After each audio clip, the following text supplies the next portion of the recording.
തിരുവനന്തപുരം നഗരസഭയുടെ കീഴിലുള്ള പട്ടികജാതി ക്ഷേമ ധനസഹായ പദ്ധതിയിൽ വൻ തട്ടിപ്പ്.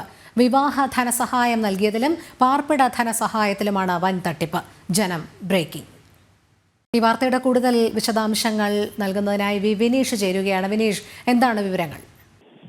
രോഹിണി, പട്ടികജാതി ക്ഷേമ ധനസഹായ പദ്ധതിയിലാണ് വലിയ രീതിയിലുള്ള തട്ടിപ്പ് തിരുവനന്തപുരം നഗരസഭയുടെ കീഴിൽ നടക്കുന്നത്. വിവരാവകാശ പ്രകാരം ലഭിച്ച രേഖകളിൽ നിന്ന് വ്യക്തമാകുന്നതും അത്തരത്തിൽ തന്നെയാണ്. നമുക്ക് മനസ്സിലാക്കാൻ സാധിച്ചിട്ടുള്ളതും അങ്ങനെ തന്നെയാണ്.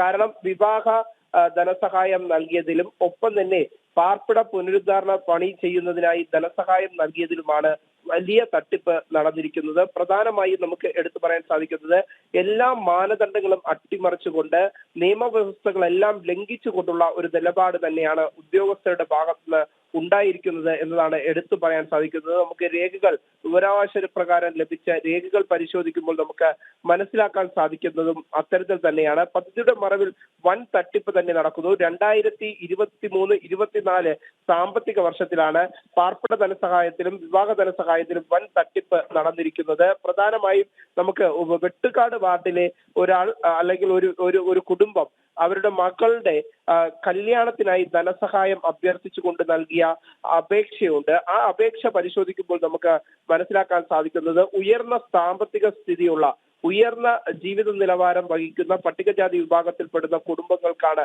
ഇത്തരത്തിൽ ഉദ്യോഗസ്ഥ രാഷ്ട്രീയ ബന്ധം കൊണ്ട് അവിടെയുള്ള ഉദ്യോഗസ്ഥർ അവിടെ ധനസഹായം നൽകുന്നതെന്നാണ് നമുക്ക് ആ രേഖകൾ പരിശോധിക്കുമ്പോൾ മനസ്സിലാക്കാൻ സാധിക്കുന്നത്.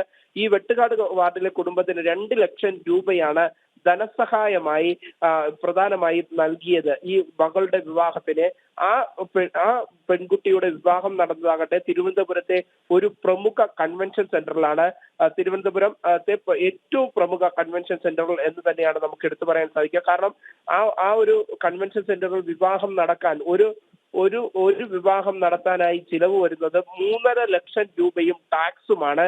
ഈ ടാക്സും 3.5 ലക്ഷം രൂപയും അടച്ചാണ് ഈ സാമ്പത്തിക സഹായം പറ്റിയ കുടുംബം മകളുടെ വിവാഹം നടത്തിയത് എന്നതാണ് ഏറ്റവും പ്രധാനപ്പെട്ട കാര്യം. നമുക്ക് പരിശോധിക്കുമ്പോൾ അവരുടെ വരുമാന സർട്ടിഫിക്കറ്റിൽ അടക്കം വലിയ കൃത്രിമം നടന്നിരിക്കുന്നു എന്ന് തന്നെയാണ് മനസ്സിലാക്കാൻ സാധിക്കുന്നത്. ഒപ്പം ഉദ്യോഗസ്ഥരുടെ ഒരു കൃത്യമായ മാനദണ്ഡങ്ങൾ അട്ടിമറിക്കുന്ന ഒരു നിലപാടും ഉണ്ടായിരിക്കുന്നു. പ്രധാനമായും നമുക്ക് അത്തരത്തിൽ തന്നെയാണ് മനസ്സിലാക്കാൻ സാധിക്കുന്നത്. ശരി, വിനീഷാണ് വിശദാംശങ്ങൾ നൽകിയത്.